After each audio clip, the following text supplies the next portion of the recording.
राजस्थान की अरावली पहाड़ियों के बीच एक ऐसा किला है जिसका नाम सुनते ही ना अच्छे अच्छों के पसीने छूट जाते हैं। भानगढ़ का किला, एशिया की सबसे डरावनी जगहों में से एक। लेकिन आज के इस विश्लेषण में हम किसी सुनी सुनाई बात पर यकीन नहीं करने वाले। आज हम विज्ञान, मनोविज्ञान और असली इतिहास के चश्मे से भानगढ़ के इस खौफनाक रहस्य को डीकोड करेंगे। तो चलिए बिना किसी देरी के सीधे इस दिलचस्प सफर पर निकलते हैं और पता लगाते हैं कि इन सदियों पुरानी दीवारों के पीछे असल में क्या चल रहा है। शुरुआत एक ऐसी चीज से करते हैं जो वाकई हैरान करने वाली है।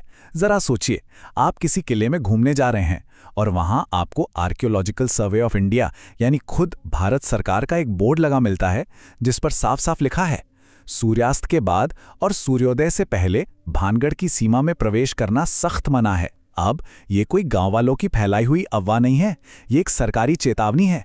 और इसी एक बोर्ड ने दशकों से लोगों के मन में ये सवाल पैदा कर रखा है कि आखिर सरकार खुद रात के अंधेरे में लोगों को वहां जाने से क्यों रोक रही है? क्या वाकई वहां कोई है? अब इस सवाल का जवाब ढूंढने से पहले जरा उस मशहूर कहानी को तो जान लें जो पीढ़ियों से चली आ रही है। तो कहानी कुछ यूं है। भानगढ़ की एक बेहद खूबसूरत राजकुमारी थी, रत्नावती, और उन पर एक तांत्रिक सिंघिया का दिल आ गया। कहते हैं कि सिंघिया ने राजकुमारी को वश में करने के लिए एक इत्र की शीशी पर काला जादू किया। लेकिन राजकुमारी को भनक लग गई और उन्होंने वो शीशी एक बड़े से पत्थर पर दे मारी। अब वो जादुई पत्थर लुढ़कता हुआ गया और उस तांत्रिक को ही कुचल दिया। लेकिन मरते मरते वो तांत्रिक पूरे भानगढ़ को एक खौफनाक श्राप दे गया कि ये पूरा शहर तबाह हो जाएगा और यहां मरने वालों की आत्माएं हमेशा हमेशा यहीं भटकती रहेंगी।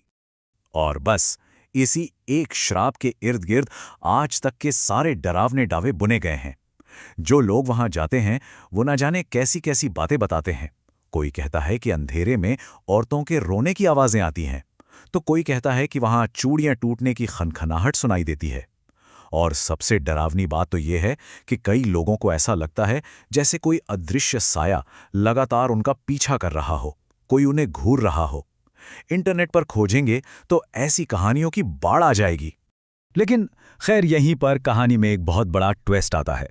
क्या भारत का यह सबसे डरावना किला वाकई में भूतों का डेरा है, या फिर इसके पीछे कोई बहुत ही गहरा वैज्ञानिक रहस्य छुपा है? आइए जरा इन सुनी सुनाई कहानियों की दुनिया से बाहर निकलते हैं और विज्ञान के ठोस धरातल पर कदम रखते हैं। क्योंकि जब हम इन दावों को विज्ञान की कसौटी पर कसते हैं ना, तो जो सच सामने आता है वो किसी भी भूतिया कहानी से कहीं ज्यादा चौंकाने वाला है। चलिए सबसे पहले एक वैज्ञानिक टर्म को समझते हैं, इंफ्रासाउंड। अब ये क्या होता है? ये वो ध्वनि तरंगे होती हैं जिनकी फ्रीक्वेंसी 20 हर्ट्ज से कम होती है। मतलब हमारे कान इन्हें सुन तो नहीं सकते, लेकिन हमारा शरीर इन्हें बहुत गहराई से महसूस जरूर कर सकता है। आपको जानकर हैरानी होगी कि 1980 के दशक में विक टांडी नाम के एक इंजीनियर ने अपने लैब एक्सपेरिमेंट में साबित कर दिया था कि 19 हर्ट्ज की फ्रीक्वेंसी इंसान के शरीर में एक अजीब सा कंपन पैदा करती है। इसी वजह से चक्कर आना, घबराहट होना और यहां तक कि ऐसा लगना कि कमरे में कोई परछाई या साया मौजूद है, ये सब इसी इंफ्रासाउंड का कमाल है। अब इस विज्ञान को भानगढ़ से जोड़कर देखते हैं। भानगढ़ की भौगोलिक स्थिति और उसकी बनावट कुछ ऐसी है कि वहां प्राकृतिक रूप से ये इंफ्रासाउंड पैदा होता है। कैसे? जब तेज हवाएं इन पुरानी खंडर हो चुकी पत्थर की दीवारों और संकरे गलियारों से होकर गुजरती हैं तो एक तरह का गूंजने वाला प्रभाव बनता है। इसके अलावा भानगढ़ सीस्मिक जोन 4 में आता है। मतलब यहां जमीन के नीचे हल्के फुल्के भूकंप के झटके और कंपन होते रहते हैं। ये सारी चीजें मिलकर एक ऐसा माहौल तैयार कर देती हैं जहां इंसान के शरीर को एक अनजाना डर और किसी के वहां होने का एहसास होता है। कोई भूत नहीं, सिर्फ प्योर साइंस। और हाँ, इसके साथ एक और बड़ा मनोवैज्ञानिक खेल भी चल रहा होता है, जिसे विज्ञान की भाषा में पैडोलिया कहते हैं। दरअसल हमारे इंसानी दिमाग की प्रोग्रामिंग कुछ ऐसी है कि ये हर बेतरतीब चीज और परछाई में किसी जाने पहचाने आकार को, खासकर इंसानी चेहरों को ढूंढने की कोशिश करता है। जरा सोचिए, जब कोई इंसान रात के घुप अंधेरे में भानगढ़ के उन टूटे फूटे खंभों और खंडरों के बीच से गुजरेगा, तो उसका दिमाग उन अजीबोगरीब परछाइयों को किसी इंसानी आकृति या भूत में तो बदल ही देगा ना। ये कोई आत्मा नहीं है, ये बस हमारे अपने दिमाग का बुना हुआ एक जाल है। चलिए, दिमाग की बात चली है तो थोड़ा और गहराई में चलते हैं और देखते हैं कि हम इंसानों का दिमाग सुझावों को कैसे ग्रहण करता है, जिसे सजेस्टिबिलिटी कहते हैं। साल 2008 की बात है, लंदन की गोल्डस्मिथ्स यूनिवर्सिटी में एक बहुत ही मशहूर हॉन्टेड रूम एक्सपेरिमेंट हुआ था। इसमें लोगों को एक बिल्कुल नॉर्मल से सफ़ेद कमरे में बिठाया गया, जिसमें ईएमएफ और इंफ्रासाउंड पैदा करने वाली मशीनें छुपाई गई थीं। मकसद ये देखना था कि क्या सच में ये तरंगे डर पैदा करती हैं। और इस एक्सपेरिमेंट का जो नतीजा आया ना, वो वाकई हैरान कर देने वाला था।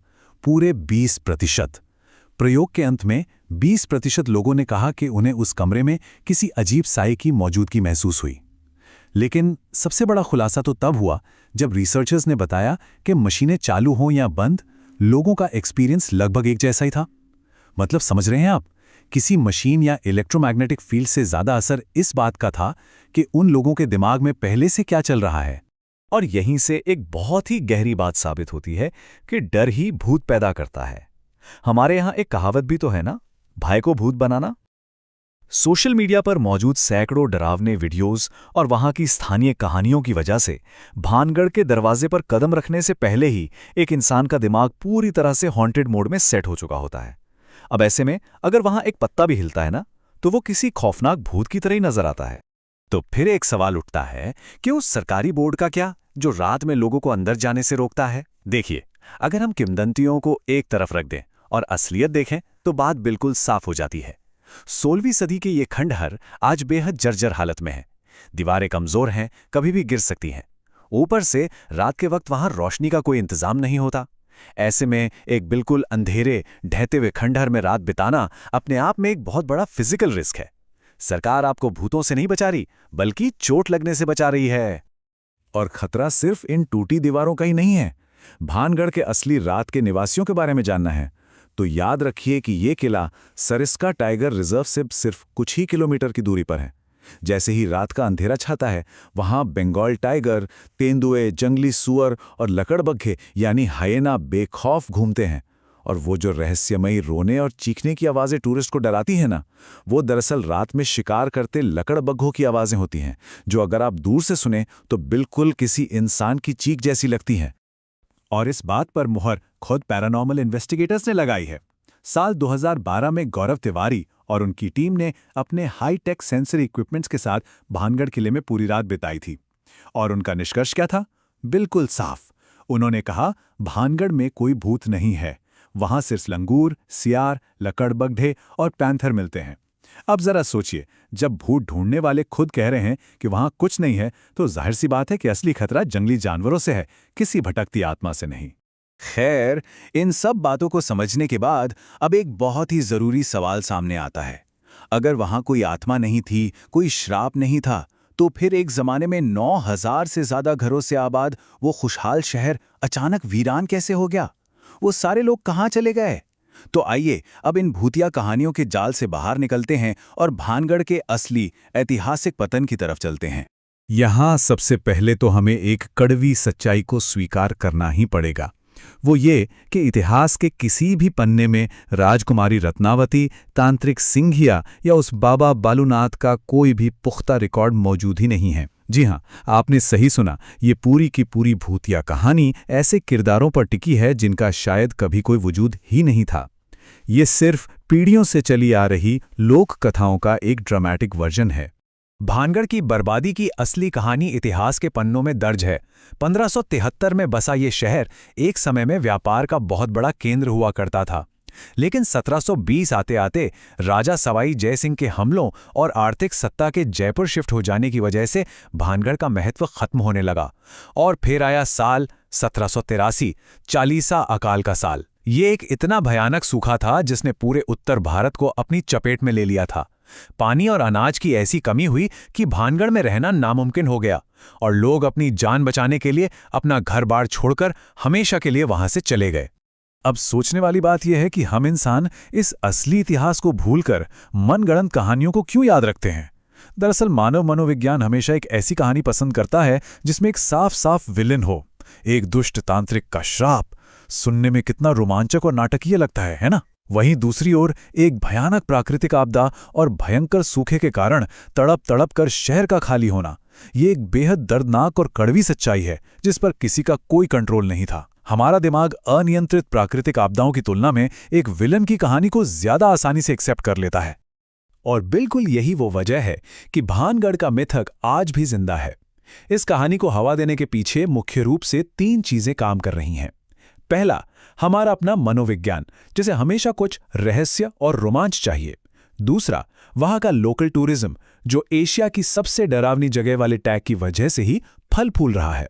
और तीसरा, हमारा आज का सोशल मीडिया, जहां ऐतिहासिक और बोरिंग तथ्यों के बजाय रातों रात वायरल होने वाली भूतिया कहानियों को ज्यादा तवज्जो दी जाती है।